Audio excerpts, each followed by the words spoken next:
It is Monday night, July 21st, so you know what that means. It is time for another episode of the Black Baseball Mixtape Podcast. We are live on Instagram. We're also live on YouTube. We're also live on Facebook. If anybody has Facebook, uh, make sure you check us out. If you do not join us live, that means you are listening to our audio podcast stream everywhere that podcasts are available. And we thank you for that. Please rate and review the show. Tell a friend. Let's get those subscriptions up for the exciting second half of the season. Before we bring in the Monday night crew, let's always thank our partners and our sponsors. That's right, the Players Alliance, Rebellion Harvest Sunflower Seeds, Number Game Scorecards, Minority Prospects are all in the building. We're so excited. Make sure you look them up, follow them, use the access code Black Baseball Mixtape, get yourself a discount on some scorecards or some sunflower seeds. And if you do, you help support us and you help support the show. I am joined by always by our Monday night panel. This is the home team. We're excited to see everybody. It's been a while, Flipper Boys. Yo, it How we has been. feeling? I'm feeling great, man. I was watching your content on the Black Baseball Mixtape Instagram. You was over there in Atlanta, boots on the ground, man. I'm kind of impressed with the coverage, my man. I am. Yeah, no, we'll talk about it if we go in that direction. Atlanta was a movie. It was a long. We were just talking about it. It's a long movie. You get there on Thursday. I left Tuesday morning. It is a long movie, but it is indeed a movie, and it's awesome, man. It was a great experience. I met so many people that listen to our podcast and support the site, so that was exciting as well. I can tell you that all of you have big fans out there in Atlanta. I think home base for us is like Swingman Classic, the year 3 in Atlanta. It was just a big, family reunion in that sense. But a lot of Black Baseball Mixtape listeners and friends of the show were at the Swingman Classic, so that was a lot of fun. April, all about April, 10th inning talk. How we feeling? Hey y'all, I'm feeling great, ready to talk about baseball and everything that's going on. So I feel like the All-Star break was needed for us and the players to just reset. And some of our teams got it together and some of our teams have not. But we will talk about that. But we will probably talk about it. The Dodgers 3-7. Excuse me, 3-7. Their last 10 games just took a sweep from the Brewers, right? Again, yes. Crash out loading. We're trying to figure it out. Shohei's on the bump tonight, I believe. Yes, he is. Speaking of exciting times, Butterman Kane, Malik, Butterman Baseball. He's got a lot in store for us when it comes to Houston Astros, Houston baseball, and one particular player that he's excited about, that he's been excited about since I met him. However, how are you feeling tonight, my man?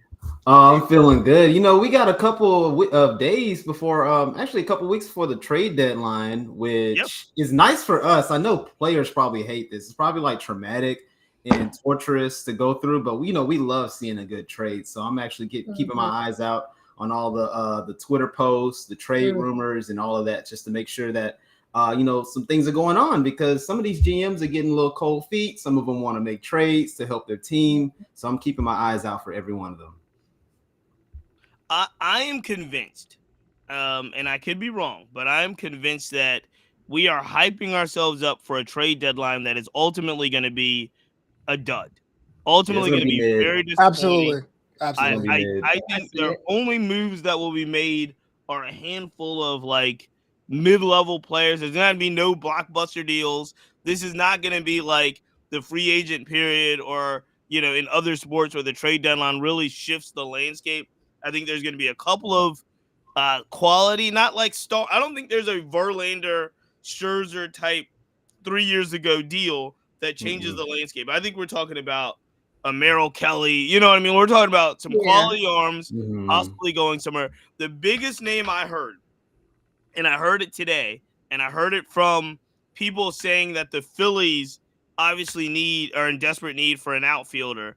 The biggest name I heard today, which I also heard in the exact same sentence, he is not being traded, was Byron Buxton. Byron Buxton for the Twins was the biggest name I heard today.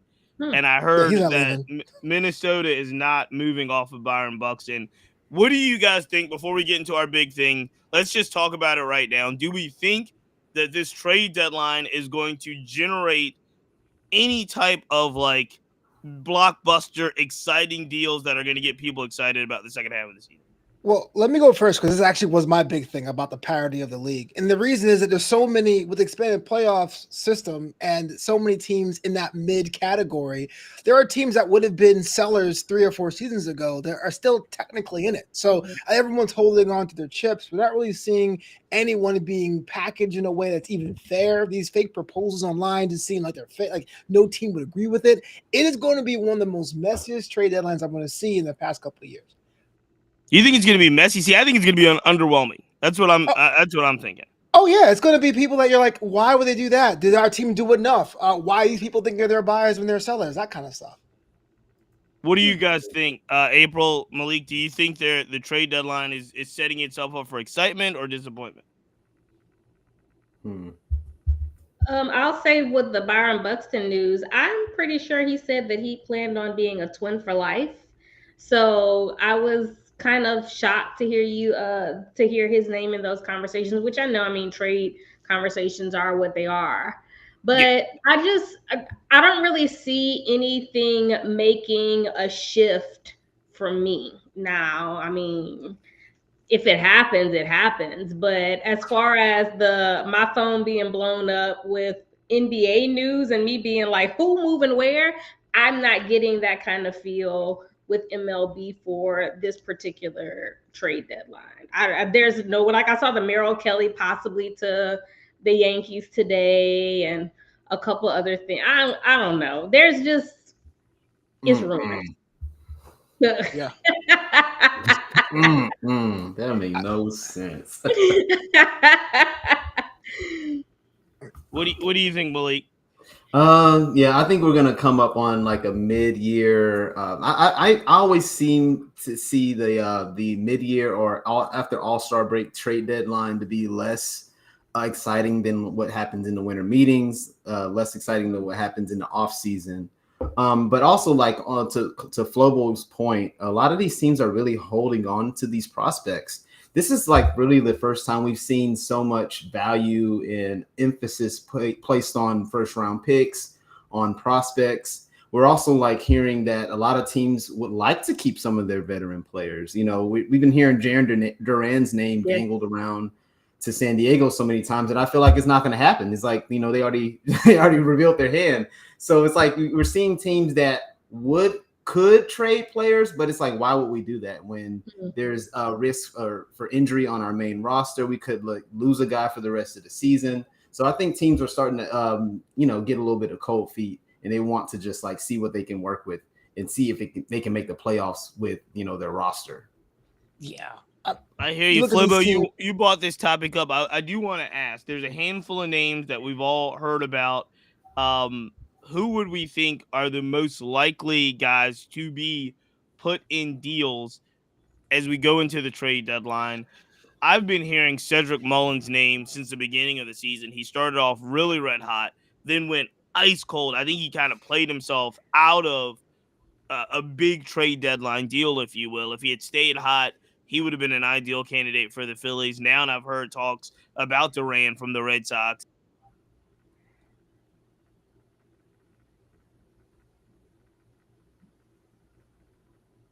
Cheats? I've been hearing about Duran to the Red Sox too. The Red Sox. Yeah, I hear that too. But if you look at the standings as it is right now, there's only like two divisions where the fourth place team is in a losing situation. So you're thinking about what the Athletics, the Pirates, and the White Sox. So if it's not a blockbuster Luis Robert trade, then I don't know what is going to go down, because you have teams like the Cardinals who are 2 games over. You got teams like the Diamondbacks who are at 500 who still think they have a shot. So it's a hard call, and it really is. Well. Yeah. And I'm sorry, I did break up a little bit while we're live here, but good. Let me throw out some teams, okay? Yeah. And then you guys tell me if these teams should be buyers or sellers as we go into this part of the deadline, right? I'm just really interested to say, if you are the GM of, say, right now, the Boston Red Sox, they are 54-47. They're 5 games out of the East. They are, in regards to the wild card, the Red Sox are in it right now, and they're in the playoffs. Are you trying to buy? Are you trying to sell? What posture should the Red Sox be in? They have to be in the buy situation. And I know it's kind of like a very emotional thing, but that win streak before the All-Star break basically proves them that they have enough parts to do damage in a division where the Blue Jays are on top, who historically can't finish, and the Yankees who are wobbling. So, like, if you don't make a move, you will probably have a lot of goodwill wasted with your crew. So if I was a Red Sox GM, I'm buying. Yeah. Definitely buying. And they also had a pretty good draft as well. So I don't see them selling what they have going on right now. They actually seem to be moving in a more positive direction if they can keep the momentum going. Yeah, I guess it depends on what they're going to buy. And I think at this point, it's going to be rotation help. Everybody's needing rotation help at this point. I don't think they're going to need to buy another bat to replace Rafi Devers outright. I think there's enough, pieces around that team that can replace that, 2 to 3 wins a season with the bat. But I think that the rotation is going to need some help because Walker Buehler is looking real mortal this year, just like last year. So I think that with every team, they're just going to be having to spill some prospects for some arms, like they did with Quinn Priester. They sent Quinn Priester to the Brewers, and you saw how much they got back from that. So they're probably going to have to do the same type of deal to get another type of Quinn Priester back on their roster. I agree with all of you. Obviously, the Red Sox are in a position where they're in the playoffs right now, and so they're absolutely buyers. I think the interesting thing is what Malik, you said. What are they buying, right? Mm-hmm. And what are they going to sell to get there? I don't think they give up any of their young assets. So Mayer, Anthony, Campbell, all of those guys are under team control for a long time. They get to stay. They need rotation help. The reason you're talking about Jarren Duran so much is because they like the outfield they have, right? They like the outfield. Abreu's there, Raffaello's there, Roman Anthony's there. They like what they have, even without Duran. And I think they think they can get pitching help. So ideally, I do think they're looking to make a deal, right? Mm-hmm. Let me give you all another team that I find fascinating in what they should be doing or what they're going to do. The Los Angeles Angels. We talk about the Angels a lot. They're 4 games out of the wild card. When you look at their standings in the AL West, the Angels are 8 games out of the division. So they're pretty much out of the division, but they're still kind of in a position where they could compete for a wild card if they got hot, like say the Tigers did. Should they be buying? Should they be selling? The Angels have an interesting team. They have a lot of young pieces, but they also have some contracts like Joe Adell. Obviously, you're not going to move off of Mike Trout. We know that. But what do you do with a Joe Adell or a player of that nature who's having a career year? Do you sell him? Do you go younger? Do you buy? Do you try to make a run, or do you just stay pat if you're the Angels? I guess I can answer this one. To me, I think the Angels are going to have to get a lot more creative than what they have been. The Angels, every deadline, you can see they're never the type of team that's going to try to rebuild outright, nor they're the team that's going to, just start selling their assets, not until they realize they don't have it. So we remember that deadline when they picked up a lot of players like Lucas Giolito and some players off of waivers. Now you can't really do that anymore. So I'm thinking that the Angels are going to have to maybe sell the most valuable asset that they have in Yusei Kikuchi to perhaps support their dying farm system, and then perhaps use that as leverage to help their farm system and maybe support their rotation in other creative ways. Kikuchi is probably going to be the guy that takes them to the playoffs if they want to, make it there. But they're probably just going to have to sell their highest chip and just support their farm system and then use the roster that they have to see if they can make a run with it. For the record, Kikuchi is not on the list of players that I've seen thrown around with the Angels. There are more arms like Reed Detmeyer and I believe Tyler Anderson. Detmeyer and Anderson are the 2 names I've heard. I have heard Joe Adell possibly, but not a lot. I think the Angels will be interested to see because, again, the question is, what do they think they can achieve, right? Mm-hmm. What do they think? Do they think they can make that run? Do they think the Angels are going to be a team that will be competing for a playoff spot with the roster they have? And I just don't know the answer to that. So I'll be interested to see where they land. Let me ask this. I see Flobo. Because they're the hottest team in baseball right now. The Angels are the hottest team in baseball right now, and they have a weak AL Central Division. Wait a second. They're not the hottest team in baseball right now. They're one of the hottest teams in baseball right now. They are 6-4 on their last team. The Brewers are the hottest team in baseball. Fine. What I'm saying is that as weak as the Guardians AL are pretty good too. But I'm saying as weak as the AL Central is right now, the Angels have every right to compete for that wild card spot. Like, I understand they probably won't get in their own division, but to put the white flag now, it's like you've been closer now than the past 2 or 3 seasons. Maybe another emotional buy. And if they make the playoffs, Flobo's chances still hold back. That's all I need. I want to ask you guys, especially you, Flobo, about one of the teams that we talk about a lot on this program, especially, I guess it was 2 years ago when they made their run to the World Series. But it looks like there's going to be a possibly fire sale in Arizona. The Diamondbacks have a lot of pieces. They have a lot of pieces that teams want. The word from all the news sources are the Diamondbacks are the type of team, and I actually believe this, that they can give up a couple of rental players, if you will, that are on expiring contracts and really have the confidence that they can re-sign them in the offseason. Mm-hmm. So the Diamondbacks are this kind of interesting team where they have some veterans that they could rent for the second half of the season of the playoff push and still be the team back in the mix to secure them and re-sign them long-term in the future. If that's the case, the Diamondbacks will be able to give up some players on this season, get some assets, and possibly re-sign their players moving forward.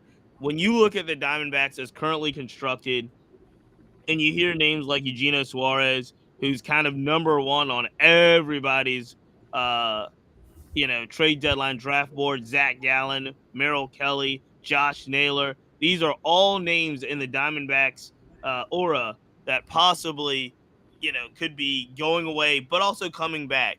What do you think about the Diamondbacks making moves this year, Flobo? Because they're at it. Oh yeah, I'm Team Sal, and that's the thing too. Like you're in an unfortunate division with the Dodgers and the Padres, and so well, that's what I'm saying. Your luck is that the Giants are falling over themselves. You can sneak in and be the third in that division, but the Giants are getting good now too. So that window's closed. So now you basically have everyone's seen your hand. You have to come up with another construction. I would sell, and it sucks for those who live in Arizona who are actual Arizona fans that you're going to have a whole team of nobodies for the next couple of seasons. But at the same time, why lead them to failure like that? That was their time to win the World Series a couple of years ago. They didn't do it. This team as it's constructed right now can't get it done. April, you're nodding your head. What do you think about the Diamondbacks? They should just give up these assets? I agree. Y'all know I was on the Diamondbacks bandwagon at the beginning of the season, and I'm very disappointed that they have let me down. So at this point, I mean, the Dodgers are in their slump, but I just feel like there are way too many teams in the West that are better than them for them to recover and for them to hold steady to compete with them. So yes, at this point in time, it's probably best for them to sell and then, as you said, hopefully regain some of these players, because I do not see them winning the West, one, and then number two, playing in the wild card. That dream needs to be let that go.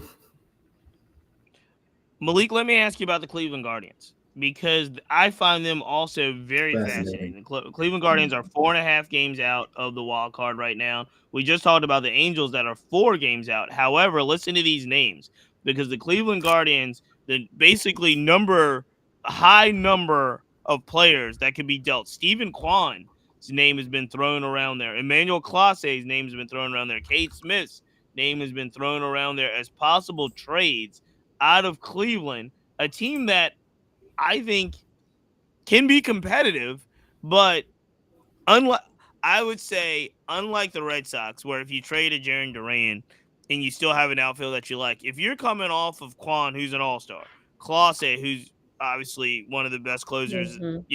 Historically at recent history in the game. If you're coming off of these players, what are you doing if you're Cleveland? What are you doing if you're Cleveland? I feel like Cleveland is very similar to, teams like the Brewers, who are or like even the Rays, who have always been so creative at building their roster for major league success and for success down the line. We see them make some really crazy moves. We see them make some moves that actually have built them for the future, like getting Emmanuel Clase, for example.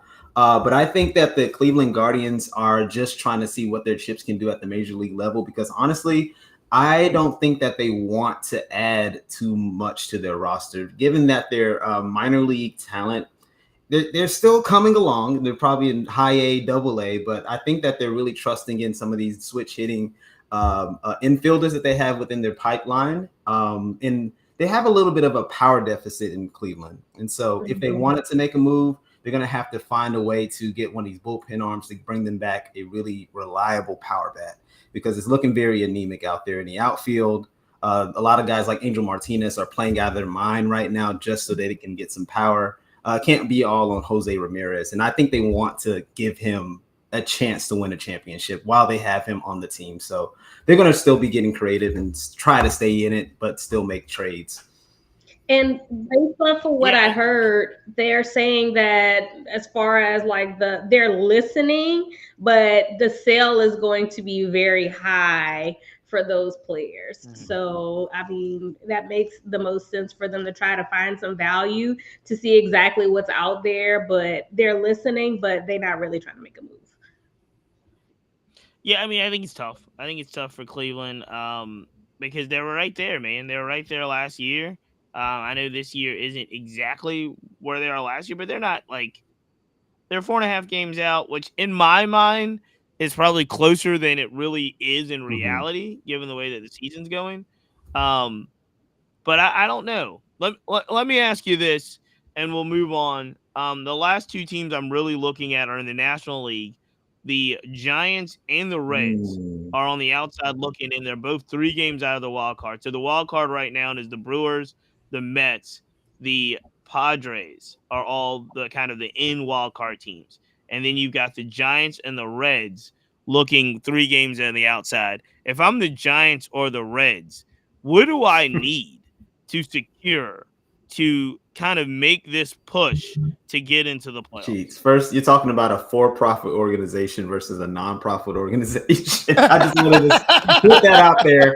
I didn't want to jump. I just wanted to say that's what we're comparing here. But if I could just drop one quick note on the Reds, I feel like they just need to have more confidence at their top level, because I've heard Emilio Pagan went on like live, I think on after like a game. And he said, like, we're just trying to push the chips a little bit so we can influence our front office to make some moves at the trade deadline. Whereas with the Giants, they have a GM that does not care. He's been on the field. He's played. He's won championships. He's won a chip before multiple times. He's a winner. So he's going to do whatever it takes. So that's the only thing there. Yeah. I mean, here's the thing. If this works out for the Reds, they get Hunter Green back and they get Chase Burns for the second half. That could change the calculus of what their rotation looks like. And if those guys get hot along with some of the other guys they got throwing, they could be in a position to make a push. I don't know. Again, the Giants lineup baffles me all the time. I don't know who's going to be in the lineup, who's going to be out. I look at Don Smith's playing one day, Daniel Johnson's playing another day.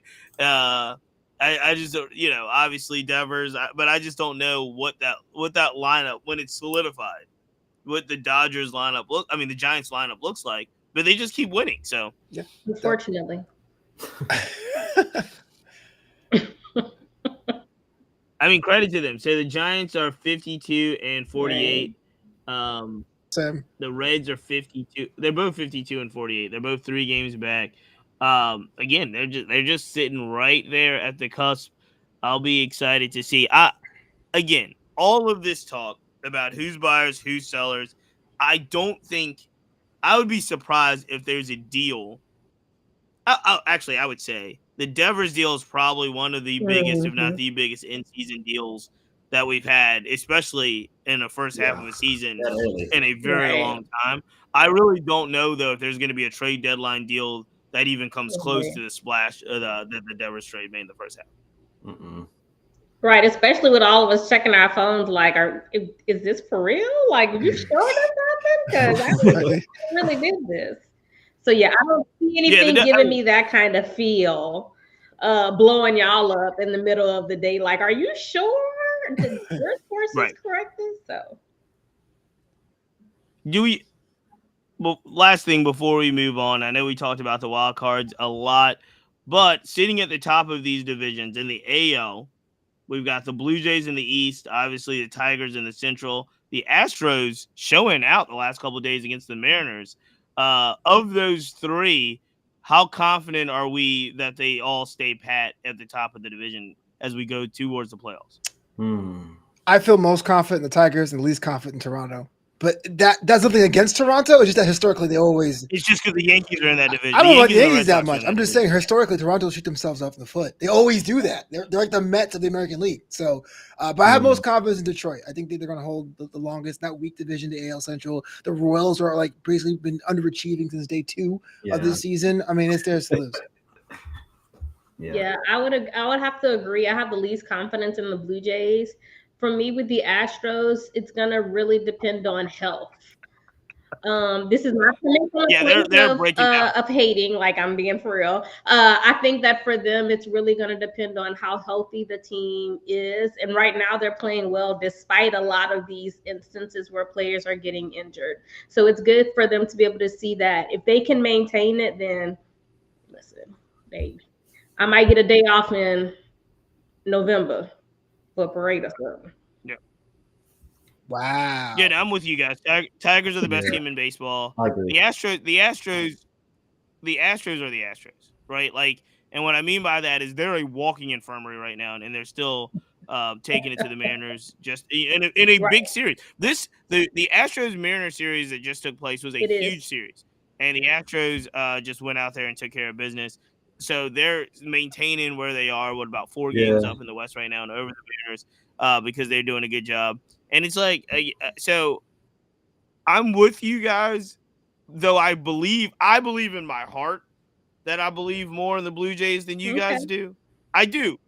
I'm not. It's the same heart that believes in the Orioles. Come on, man. 8.5 games out of the wild card. We got to stop. Come on. Oh my God. No, we're selling. The O's are sellers. This is a happy Vlad. It's a happy Vlad. So maybe. Yeah, it's a healthy George Springer. It's a heavy Vlad. George Springer. These guys, they've gone and earned that spot that they're in right now. The Red Sox are playing well. The Yankees again started off hot. They're teetering a little bit, and they kind of plateaued a little bit. But the Rays are still a very good team. The Red Sox are a good team. The Yankees are a good team, and the Blue Jays sit on top of the division. So I seem to believe more in the Blue Jays, I think, than you guys do.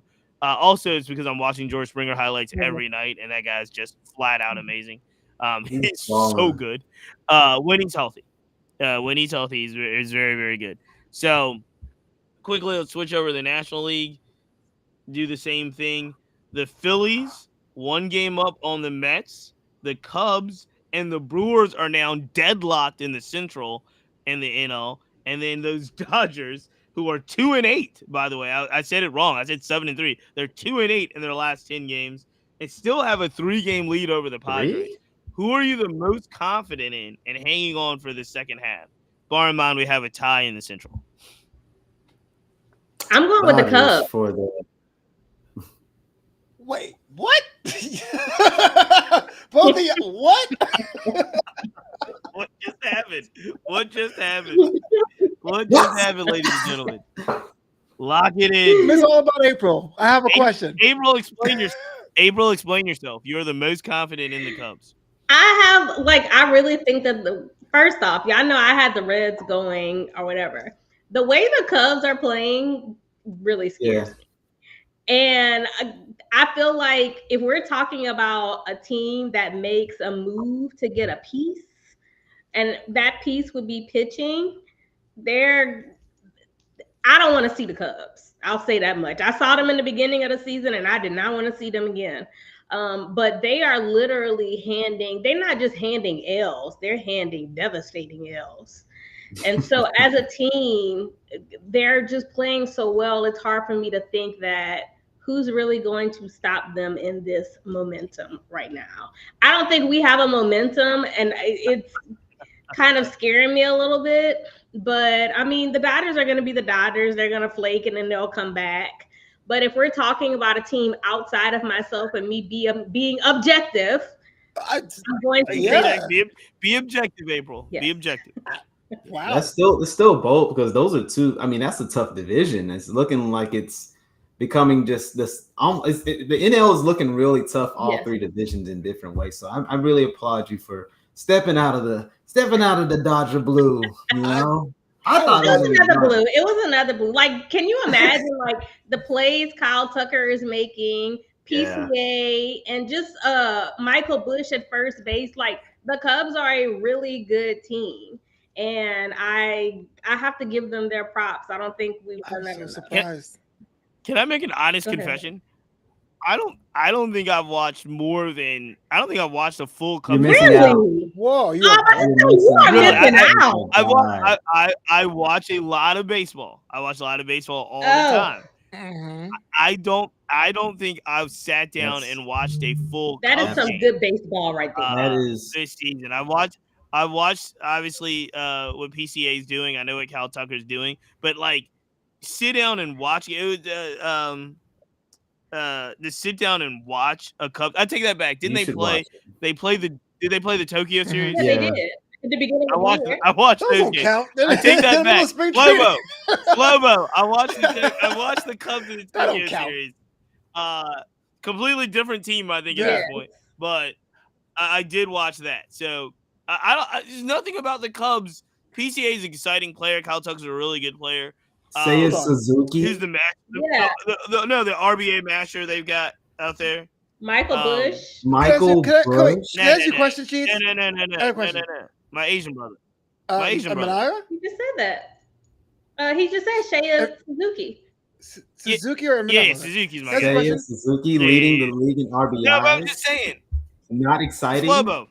Do the Cubs excite you for you to go out of your way to watch MLB extra innings? The Cubs don't excite me, but I still watch greatness. I don't know how you avoid it. What do they have to do, Cheats? Have fireworks? Oh my God! Let me tell y'all. No. I was when I was in Chicago and I was trying to get on this train to see these Cubs. The way I could not get on that red line to get there, and when I got there, really, people like butts on my face because everybody's standing up. When Seiya Suzuki came to the plate, it's the loudest thing you will ever hear. In PCA, he's actually I think seeing him play in person, seeing him hit a triple, he's actually I think he's gonna win MVP. He's my vote for MVP right now. Wow. Bold claim. Wow. Straight up. Come on. It's like, everybody's saying, okay, Cal Raleigh, he can win over Judge, because he's a catcher, but like PCA balling. No, that's the problem. He can't win over. I don't think so, but people are saying he's not pitching and hitting 36 home runs. Yeah, if he says he hits 60, then maybe. You know what struck me? You know what struck me? Why I haven't watched the Cubs as much as maybe you guys? You hate their games? No. This is the Black Baseball Mixtape. How many black players? You watch the Phillies though, and they're milky white. The Phillies have Taiwan. Yeah, when they feel like having Taiwan, they got Taiwan. We don't necessarily need to get into account. We don't necessarily need to get into account. But I will say this: I have seen less games of the Cubs and the Brewers, and the Brewers just got Blake Perkins back in the lineup, and they do have Grant Anderson on their team. So I've seen less of those guys. My son, full disclosure, my son Cam, his favorite team is the Phillies. We do watch the Phillies quite a bit in this household. Joe Ross, Taijuan Walker, I'm happy they're on the team. Praying for Justin Crawford to get that call any day now. These are things that I want to happen. But I belabor the point. You guys say the Cubs are your pick.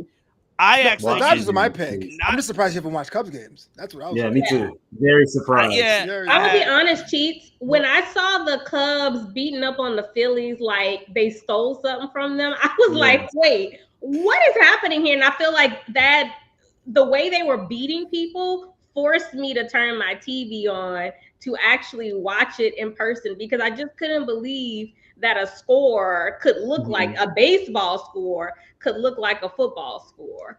So we've had lopsided scores all season.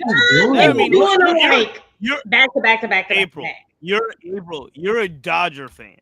It's like every other series, the Dodgers have a 42-6 game, and Lord, 5 position players are pitching. PK. I don't understand what happened. This is why I'm crashing out. I'm like, Kiki's pitching again. The Cubs have the highest run differential in the league at 123. Kiki's got the silly helmet on again. He's on the hill again. Like Dave Roberts is just like shows up and is like, "Hey, look, we're gonna have 4 position players pitch today. The score is gonna be 36-2." The script. He just gives them away. With that said, the Brewers are the team more so than the Cubs to me. The Brewers are the team that's intriguing to me because not because I think they're overly exciting. They're not, and they also don't have any. Look, they don't have a lot of brothers on their team either. But my thing is, looking at the rosters currently constructed, I don't know how they're doing it day in and day out. Like I know in theory how the Brewers are doing it. In theory, I do know. But day in and day out, the Brewers have won. Obviously, they're hot now. They won 10 games in a row. But, like, they're always just this, like, pretty steady, good team that's going to make the playoffs for the last, 3 or 4 years. And no one can really say these are the standout guys on the Brewers that you just constantly got to, like, watch out for. Now they've got Mizorowski. So Mizorowski's the fact that a rookie that's only pitched 5 games is by far their biggest marketing star. That's who their star is. Mizorowski's their star. The Brewers are the team that I feel like just hit their lunch pails, go to work, and win games. Yeah, they've been pitching their asses off. They've turned into a pitching factory because I'm going to have to take my words back from the beginning of the season. I was like, they have no pitching. Now everybody wants their pitching. So it's looking like they're outlasting everyone. Double down, Flobo. Because that was my bold prediction. I said Angels were making the playoffs, Brewers were not making the playoffs. I can't switch it up now. I'm tripling down, man. You can do it. I just feel like you guys are just totally like disrespecting the Dodgers. The fact they've lost they had lost like 7 and 8 in a row, and they're still top of their division. Any kind of vote of confidence by a considerable margin by winning the division. It's the Dodgers to lose. There has 3 games. They're playing awful right now, and they've got a 3-game lead over the Padres. Yeah, that's took a week off. We were losing before the week. Because I was they were losing All-Star break, and they're still top of the division. I think it's going to be the Brewers. What? Yo, it's Shohei and them. It's Shohei and them. I mean, here's the thing, when I saw Kershaw about to crash out in that press conference. Oh, yeah. And here's the thing. Like, Mookie Betts is not playing well. He hasn't played well all season. Mm-hmm. So he's had a really not Mookie Betts type season. And it's starting to wear on him right before the All-Star break. He's really showing some frustration, trying to get back on track. So, I mean, again, you guys have Shohei starting to pitch now. But it's the other guys, man. It's the other guys that are coming in and day out and doing the job for the Dodgers. I'm still like, I'm not 100% sold on the rotation. I should be, right? What is it? Glasnow and Yamamoto and Blake Snell. I should be sold. But Snell he's not back yet. Right, but I'm just saying for the second half, he should be back. Yeah. Right. The only person we don't know if he's going to be back or when is Sasaki, right? We have no clue what's going on with Sasaki. Yeah. It's looking like the Dodgers are going to be like bullpen games, 4 innings, switch them out. Shohei might go 3 or 4, switch them out. Snell comes back. He's probably going to go 5 and dive. Dustin May, right? Is Dustin May going to be there for the second half? Glasnow is going to be there for the second half. Kershaw, Yamamoto. The question is, all of these guys can only throw like 3 innings. Yeah, and that's what baseball. That's where we're trending. But I guess if you have just enough guys, I mean, at the beginning of the season, they had 9 guys that can throw 3 innings. that's a 5 to 6 man rotation of, I guess, 7 innings each, right? You know, which is what the owners are trying to get rid of too. But a big thing that I've questioned actually our rotation and our pitching coaches for a while. And I'm actually surprised that more people haven't. And it made me question it more when Clayton McCullough, the former first base coach for the Dodgers, y'all know he's the Marlins manager now. He switched up his approach in how he uses his pitchers. They don't do like a full practice, etc., to make sure that the arms are rested and prepared. And I'm wondering if a lot of that comes from what he saw with how our bullpen and our pitching coaches have used them. So just throwing that out there. I don't know if that's the case, but a lot of those injuries are out there. They're lingering. And then, of course, you know, we have bullpen guys like Brusdar Graterol. He hasn't come back. Blake Trinan hasn't come back. So those are some arms that we ultimately can get back as well and use. And cat guy, can't think of his name. You're talking about the cat Gonsolin. Yes. So that's another one that we very well could get. And we just lost Michael Kopech to an ACL injury. Oh my God. Yep. Y'all can't in a perfect world, it's Yamamoto, Ohtani, Glasnow, Snell, Kershaw, maybe a Dustin May in there, but you just don't know because Snell's still on the 60-day IL. We don't know again. We don't know in Sasaki what's going to happen with him. So it's an interesting predicament to be in. We did all of this, Flobo. We did not give you a chance to talk about the NL East. The Phillies do have a lead in the NL East by one game? Yeah, as of right over now. the Mets. Yeah, I will give you the floor. Tell me why the Mets are going to overtake the Phillies, win the East, and run away with this thing. This one has been interesting because it's been.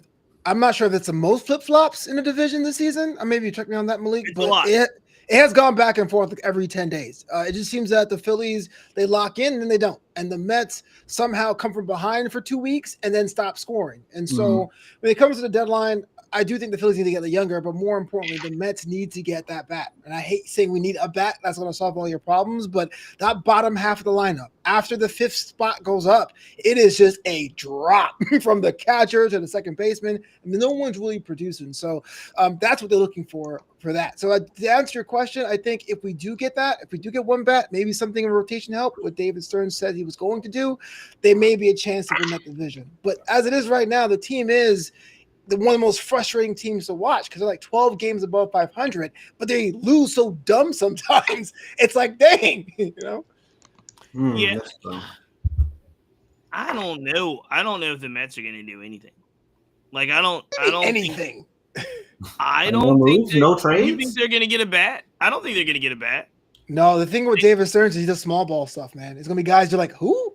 What kind of bat would help this lineup, Flobo? Because, like, when I think of the Mets, I don't think of a highly, like, athletic team outside of players like, like Nemo and maybe Lindor, making certain types of plays and things like that. But what kind of bat, like a speed guy, contact guy, on base guy, what do they need? Because the power's there.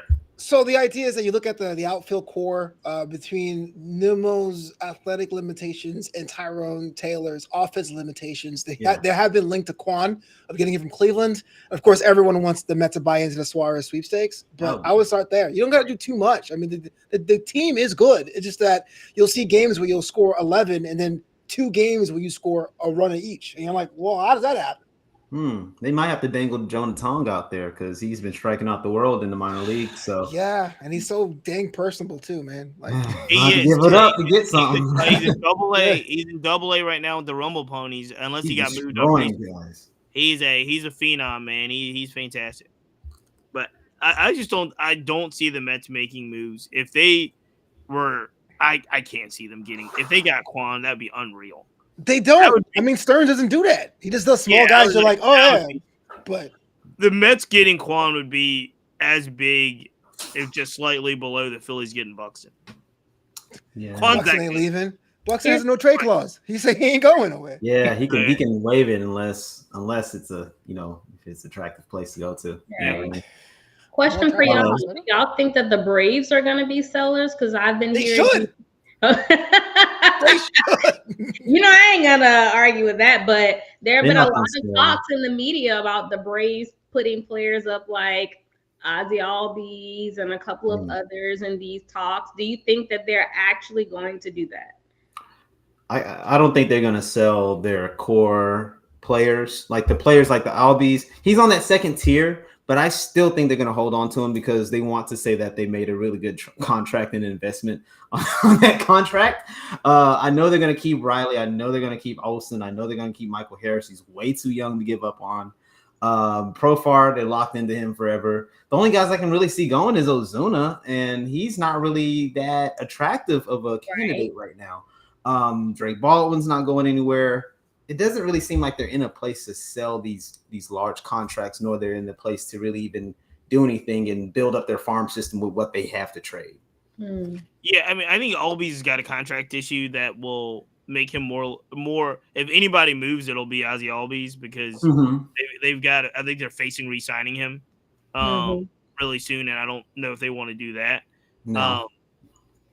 Yeah, so I don't think the Braves make that many. Again, this is for the Braves to be where they are right now. 13 games out of the division. I believe they're 11 games out of the wild card. They're basically out of it. For all case in point, by the halfway point of the season, the Atlanta Braves are basically out of it. For that to be the reality, especially for people in Atlanta and people that work inside the building for Atlanta, it's unreal. It's unheard of. They're the most shocked people about what's going on with the Braves are the Braves. I would say. How? Not you, April. I'm saying the Braves really think. I think the Braves went into the season thinking they were going to be as competitive as they've always been. Most people looked at the Braves roster, not sans April. Most people looked at the Braves roster and said the Braves are going to be a three-way horse between the Phillies, the Mets, and the Braves. The idea that the Braves are below the Marlins and things like it's unheard of. It's not real.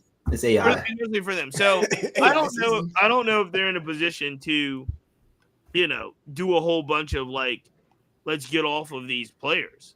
I just think that they're gonna take their lumps, look at their contracts, and make moves at the end of the season. That's unfortunate. Bray said, "Be Delulu till it becomes Trulu."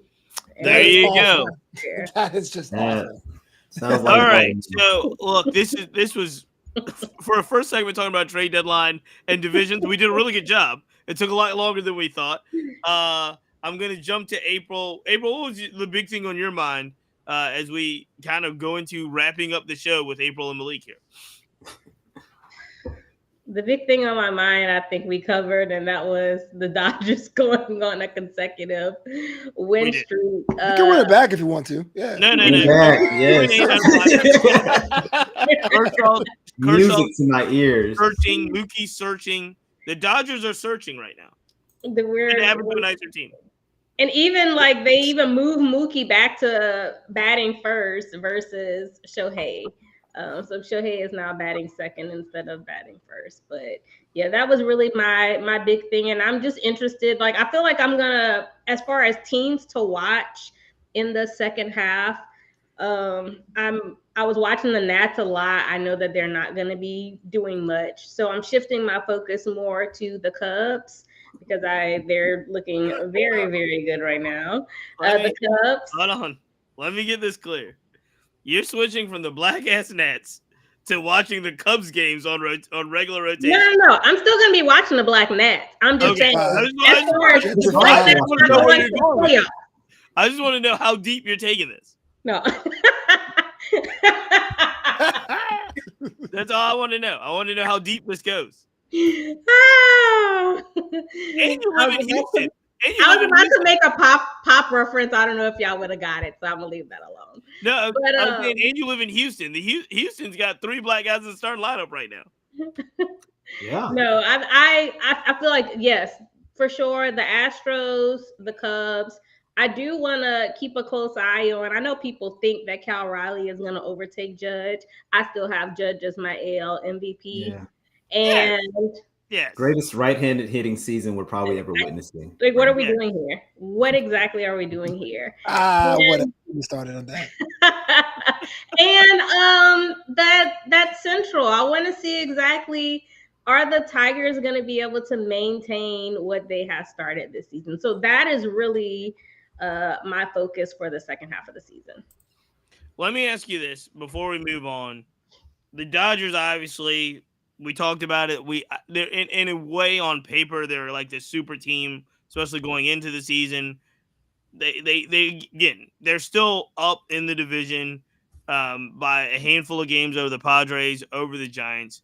Do you think all of the things that have happened around the Dodgers have placed any distraction on this team whatsoever? And what I mean by that, we talked about the White House visit. We're now talking about ICE raids. We're talking about, stories around Dodgers and Pride Night. And now we're talking about what was the latest? Oh, the latest thing, and this is an unfortunate thing as well. Dave Roberts was asked about the All-Star game being in Atlanta. He was a very outspoken critic of the All-Star game. Well, he was a supporter of the All-Star game moving in 2021 because of the laws that they put in place in Atlanta. He was very outspoken about it. 2025 happens. Obviously, there's a new administration.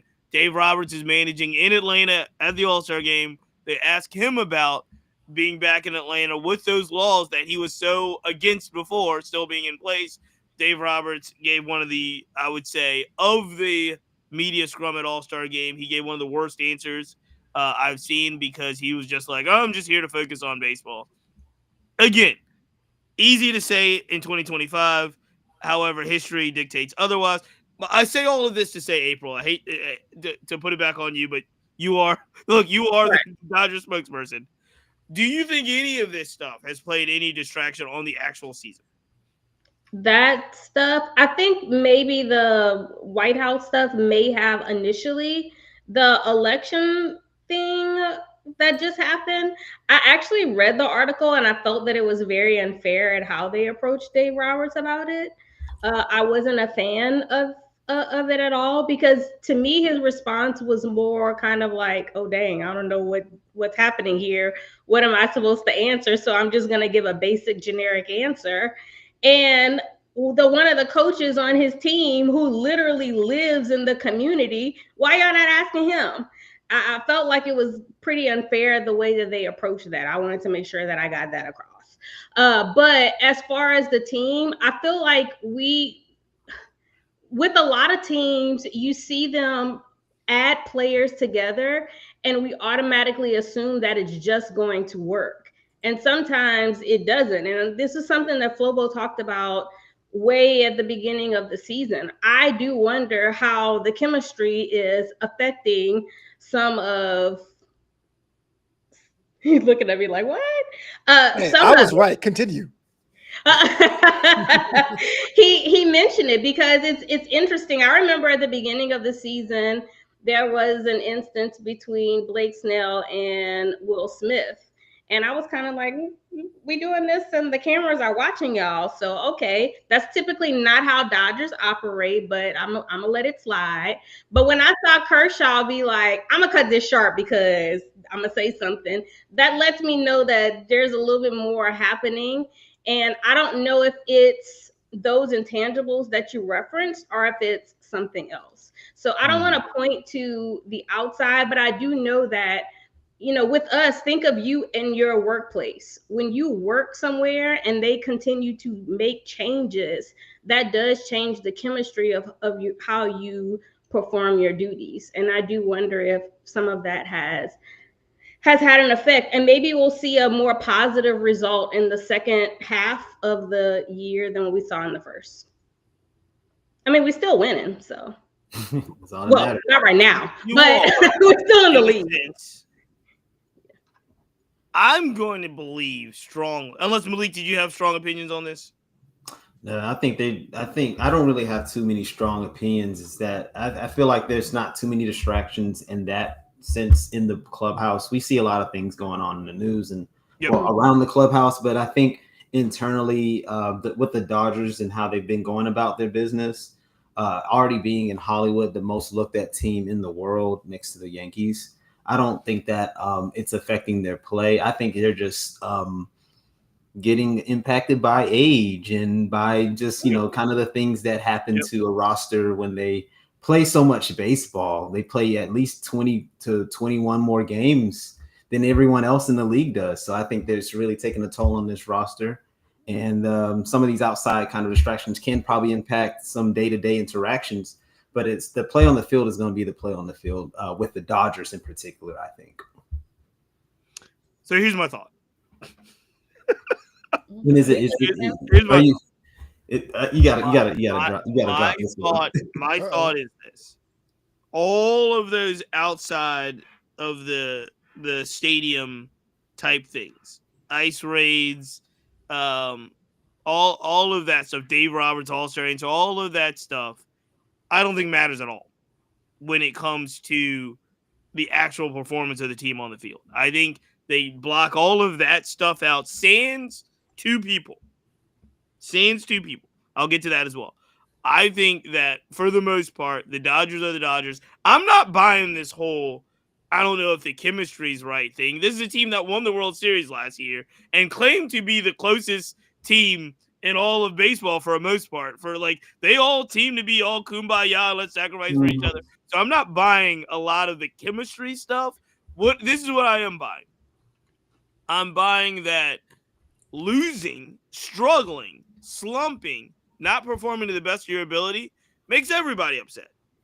So I think that if they're not playing to their potential and they're going through these patches when they're 3-7 or 2-8, because that's what it is for the Dodgers. It's kind of feast or famine.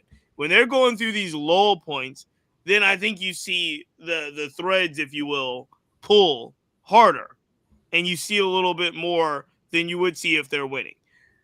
I say sans two people because the two people that we just talked about quite a bit, I do feel that Mookie Betts has been bothered by this season on the field and off the field, starting with the Tokyo series and losing 40 pounds and whatever mystery illness he had.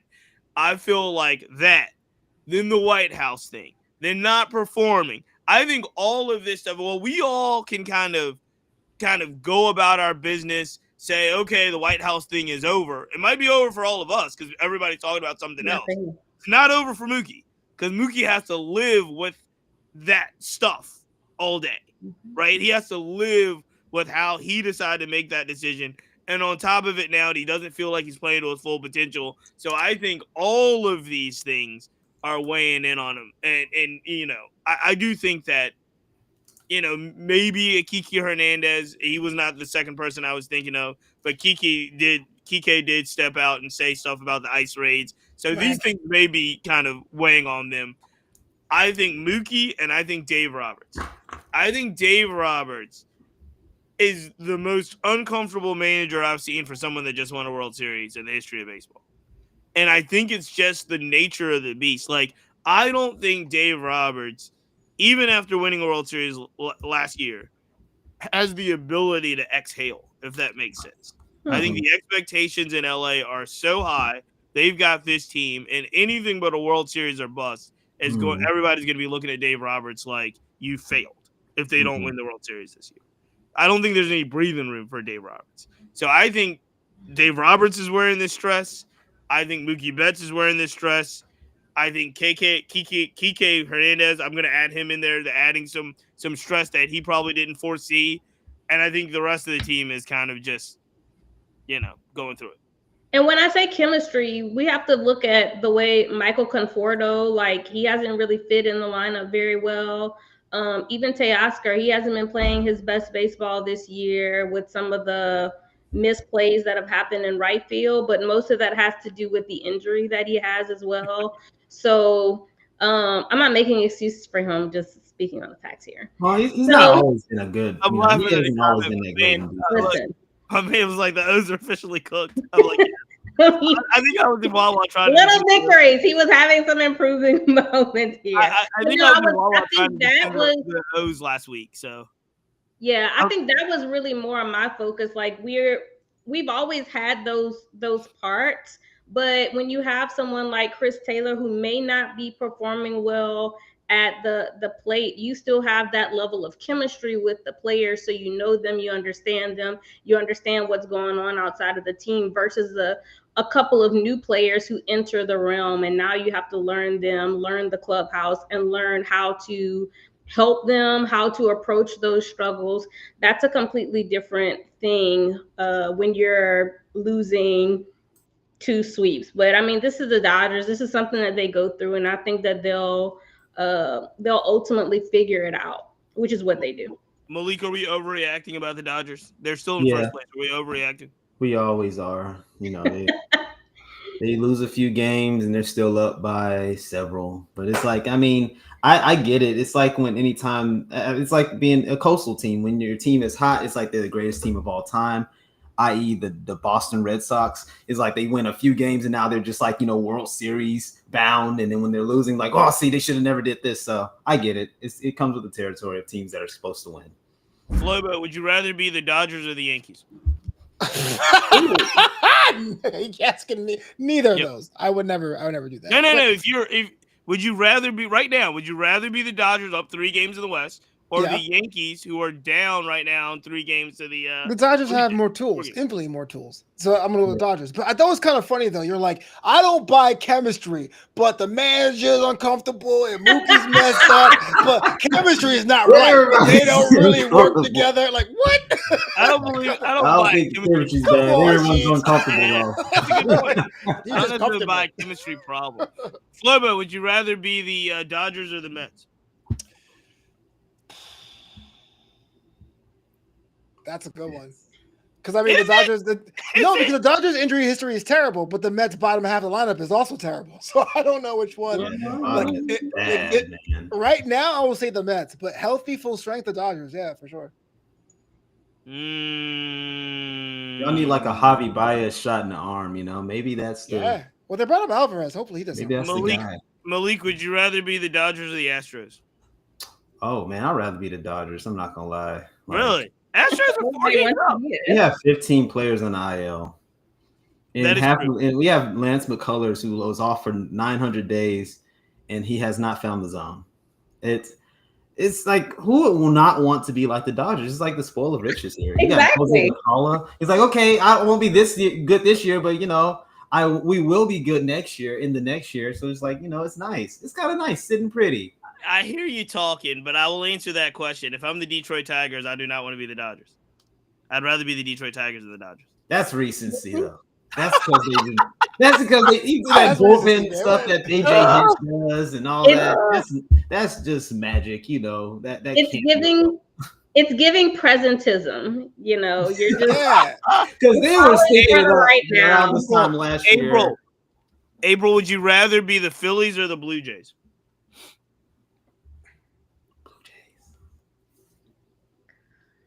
Phillies are up 1 game. Blue Jays are up 4.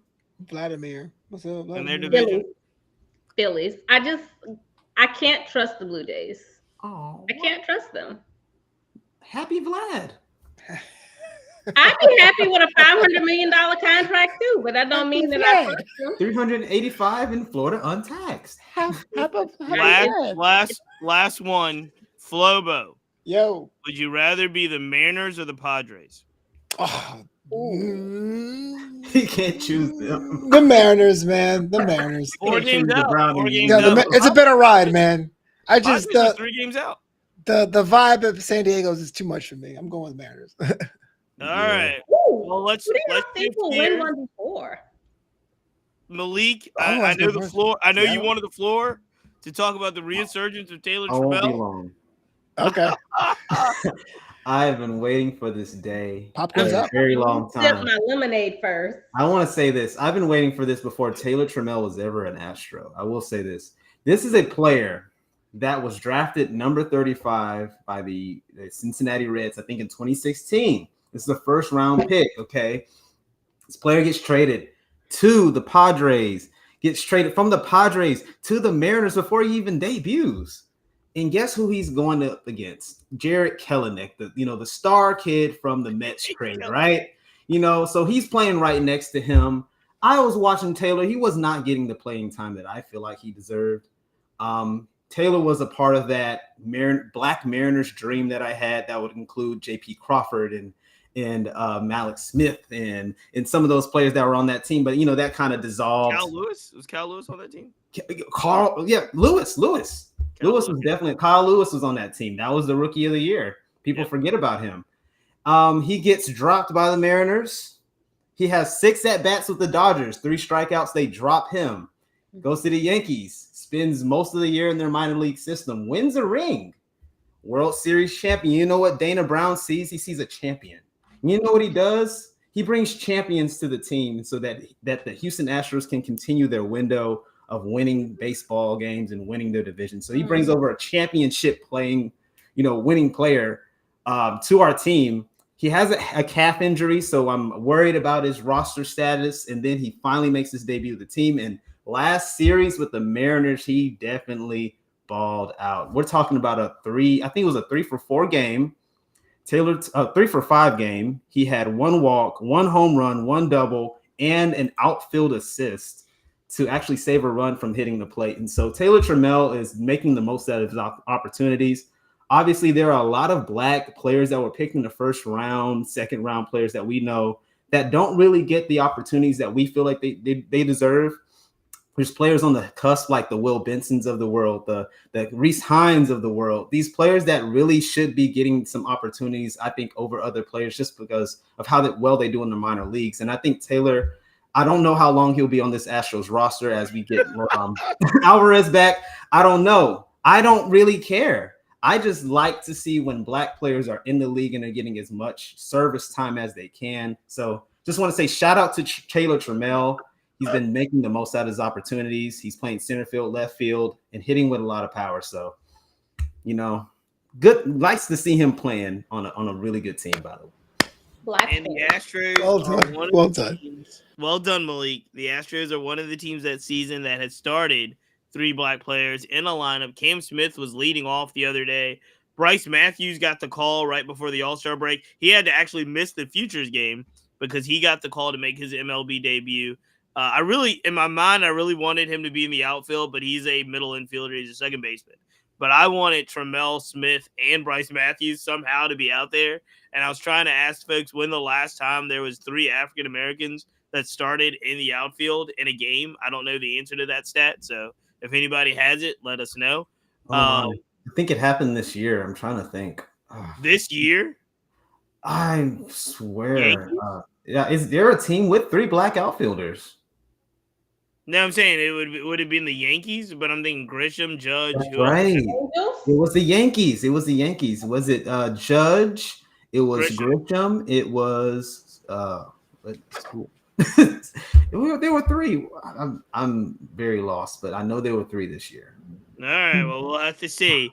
But yes, no, I know that I'm just talking about 3 in the starting lineup. I think the Nats has done it.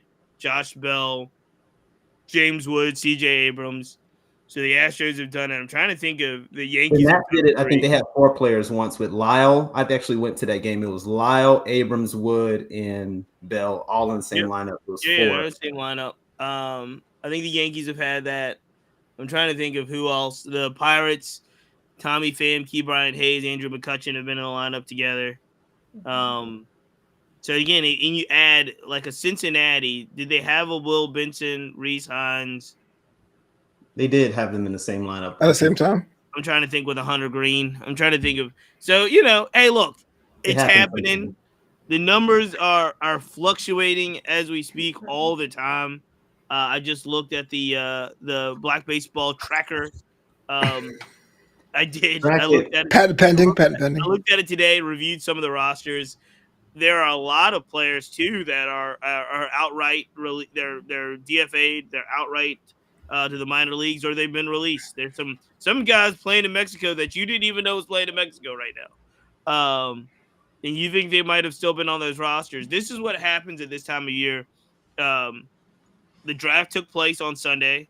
There's about 30 to 35 new players coming into all of these systems.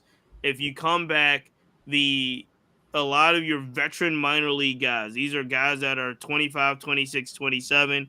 If they're in Double A without a lot of upside at this point from the organization standpoints, they got released.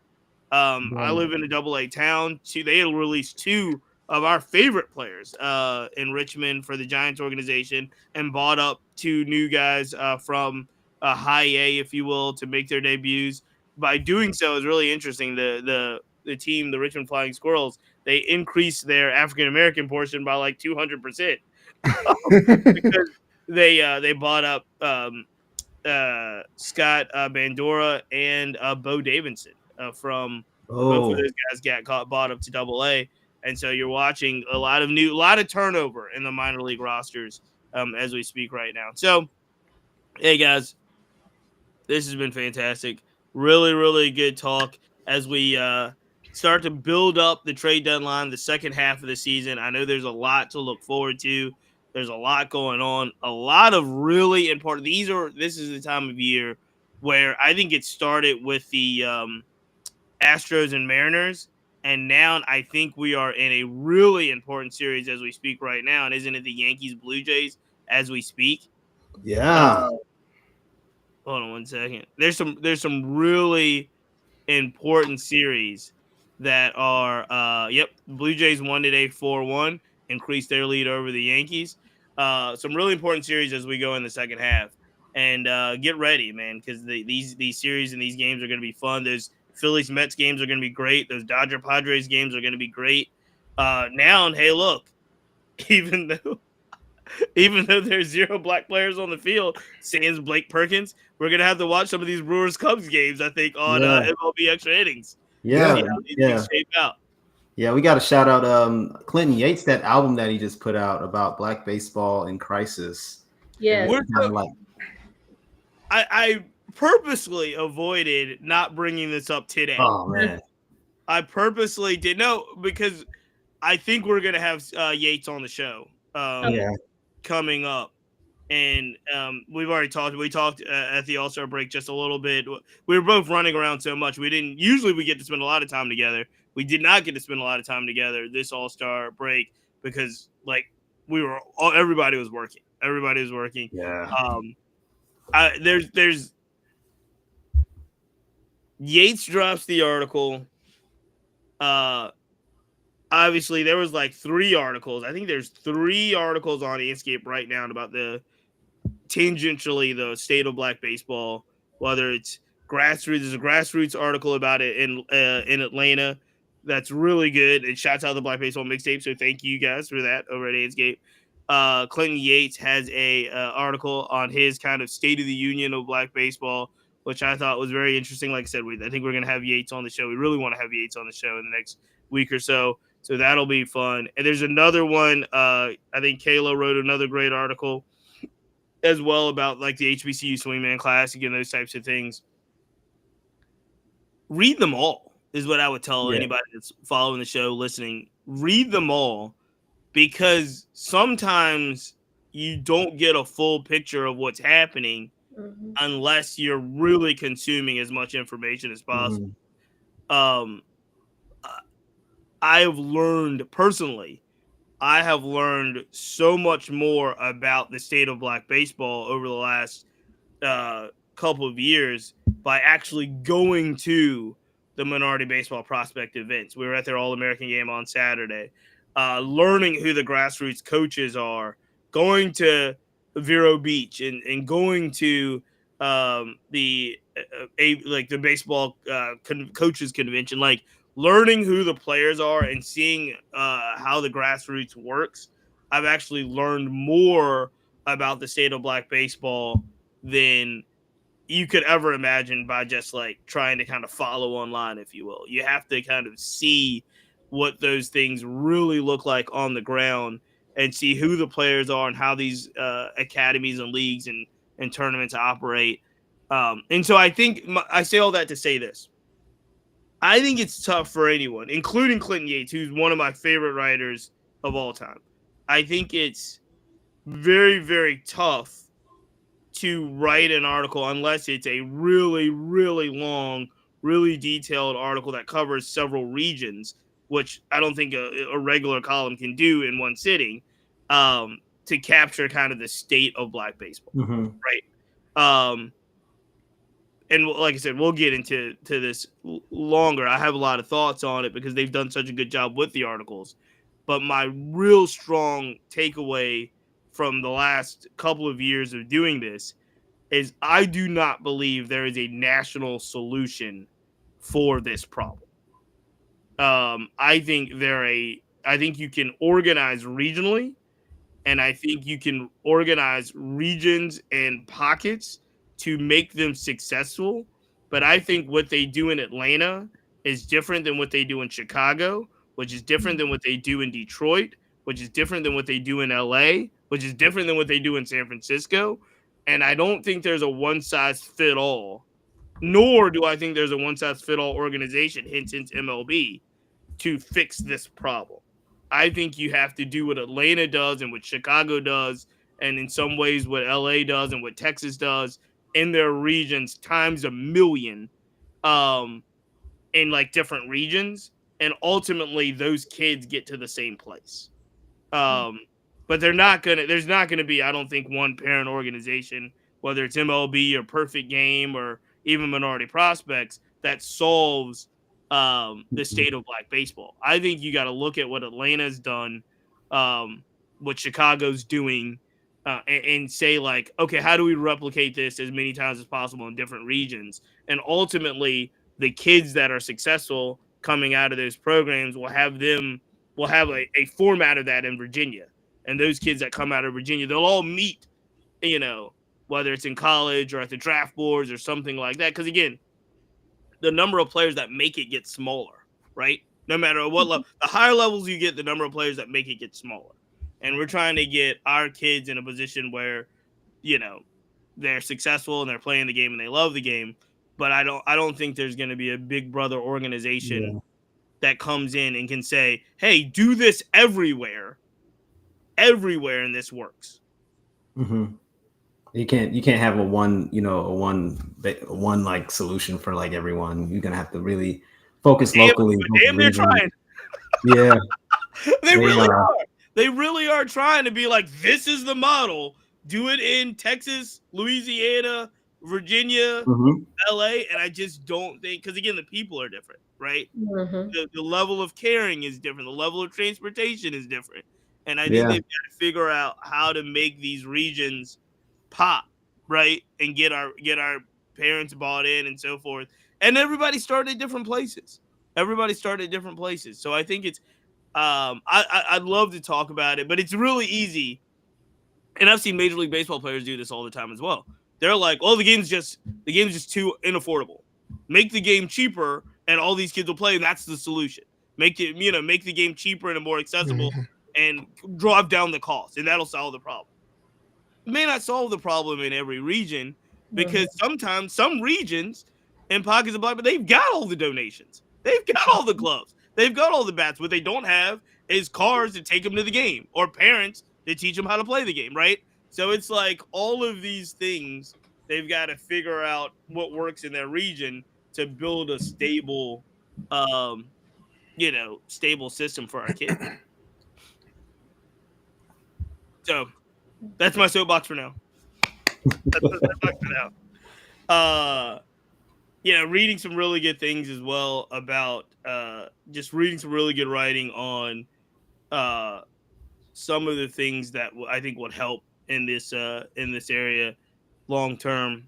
But can't really duplicate people, and that's a hard thing, because some of these people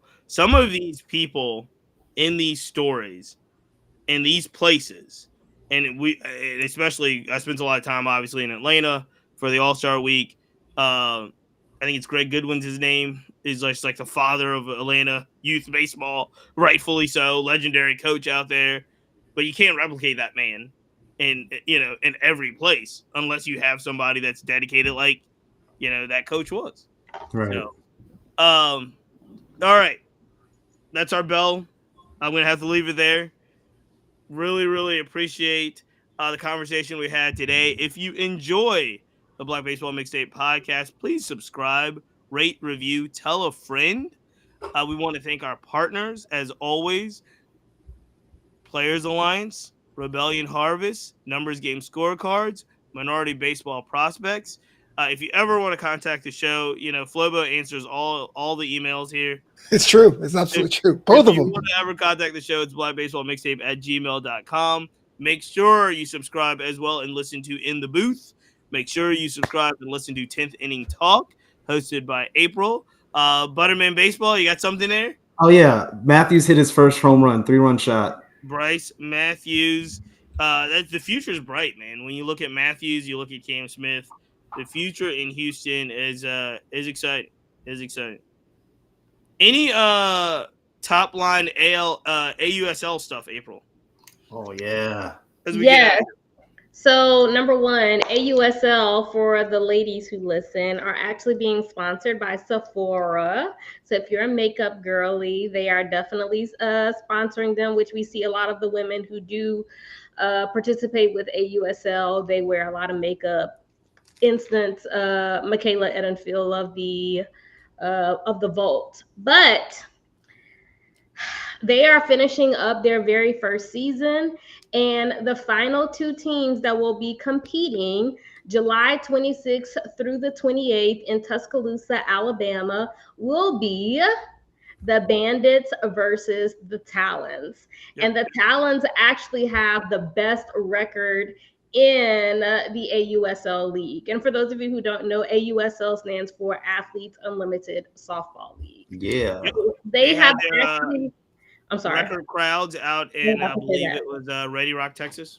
Yeah, Round Rock, Austin, Texas. I was actually going to go, but with the Hill Country floods, I didn't think it was a good idea to be driving around in that area at that time. So, but yes, they've had records every single weekend. They were also in Salt Lake City. They've been in Illinois. So just keep a lookout on it. They have some very, very positive things going on. And then if I'm not mistaken, I can't remember if it's the Bandits or the Volts or the Talons or the Volts. They'll be playing this week in their last matchup before the finals. So the finals will be set up very similarly to the Women's College World Series, the best 2 out of 3, July 26th through the 28th. So if you want to go ahead and look to see if there are some tickets still available, you may want to go ahead and do it. But yeah, there have been some great plays. They're very active on social media. And even the players, they're also very responsive. So AUSL has been very successful for their first season, and I'm just excited to see what's going to come. Oh, one more thing. Maya Brady actually made her debut this past weekend. And homegirl she's batting like over 700. So she didn't just make it. She came out like really video game numbers. Well, that's great. Also, some big news. I believe it's like the World Women's Professional Baseball League. That's right. Tryouts. They are starting a Women's Baseball Professional League that's looking to start, I want to say, around 26, and it'll be the first Women's Professional Baseball League since the 50s in the movie A League of Their Own. Yep. So they're really excited about that. Monet Davis has already announced that she is going to try out for a team. She's going to go to the open tryout that they're having, and I know people are excited about that. So a lot of exciting news in the world of women's softball and women's professional baseball as they all kind of push towards, I believe it's the 28 Olympics they're driving for. So we shall see. All right, ladies and gentlemen, that's it. That is our show. Thank you for joining us. We will catch you next time. Yeah. Peace.